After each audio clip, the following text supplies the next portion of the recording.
जिस वीडियो को देखने जा रहे हैं वह हिंदू पौराणिक कथाओं और लोक कथाओं से प्रेरित है। ये कहानियां हजारों साल पुराने धार्मिक ग्रंथों और टीवी सीरियल पर आधारित है। दोस्तों, ये सारे तथ्य हिंदी विकिपीडिया से ली गई है। कृपया ध्यान दें कि हमारा उद्देश्य किसी व्यक्ति, संप्रदाय या धर्म की भावनाओं को आहत करना नहीं है। ये पौराणिक कहानियां केवल शैक्षिक उद्देश्यों के लिए है और हमें उम्मीद है कि इसे इसी तरह से लिया जाएगा। दोस्तों, श्री कृष्ण बाल लीला की सीरीज में आप सभी का एक बार फिर से स्वागत है। नमस्कार दोस्तों, मैं मैत्री सिंह आप सभी दर्शकों के सामने एक बार फिर से हाजिर हूँ गुरु संस्कार चैनल पर। भगवान कृष्ण जब छोटे थे तभी से उन्होंने अपनी लीला आरंभ कर दी थी। बाल रूप में ही भगवान ने एक नहीं, दो नहीं बल्कि 8 असुरों का वध किया था, जिससे कंस को यकीन होने लगता है कि नंद का पुत्र ही देवकी का 8वां पुत्र है। तभी नारद जी वीणा बजाते कंस के दरबार में पहुंच जाते हैं और कंस को बताते हैं कि वास्तव में नंद का पुत्र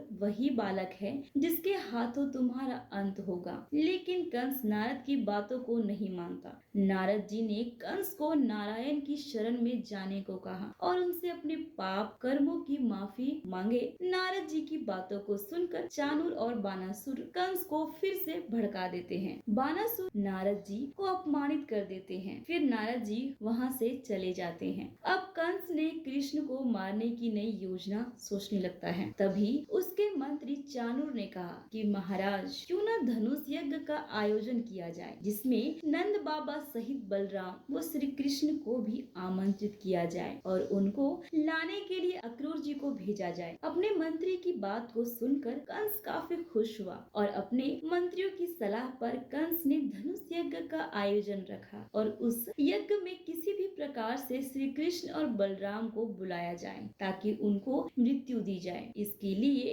कंस ने सबसे बुद्धिमान मंत्री अक्रूर को बुलाया। जब अक्रूर जी कंस के पास पहुँचे तो कंस ने अक्रूर जी का हाथ अपने हाथ में लेकर प्रेम से कहने लगा, देखो अक्रूर, आप मुझे बहुत प्रिय हैं क्योंकि आप बुद्धि ज्ञान में साक्षात बृहस्पति के समान हैं। अक्रूर जी, इस समय आपसे ज्यादा कोई भी बुद्धिमान हमारे राज्य में नहीं है और आप मेरे विश्व पात्रों में से एक हो।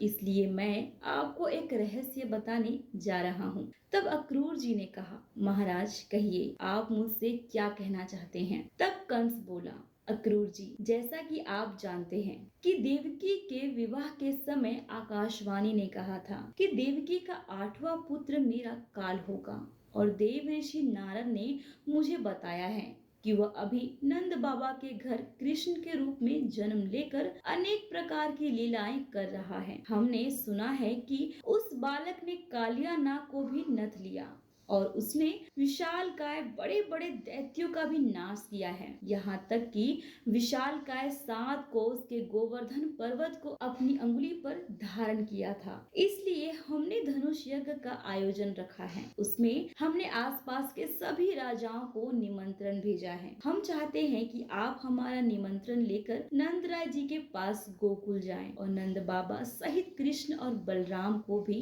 इस यज्ञ में आने के लिए कहें। वो आपकी बात को नहीं टालेंगे और आप किसी भी प्रकार से जब उन दोनों बालकों को मथुरा लेकर आएंगे। इतना कहकर कंस ने अक्रूर जी को गोकुल जाने को कहा। दोस्तों, आगे की कड़ी हम आपको अगले एपिसोड में बताएंगे। तब तक के लिए आप मेरी दीजिए इजाजत। धन्यवाद।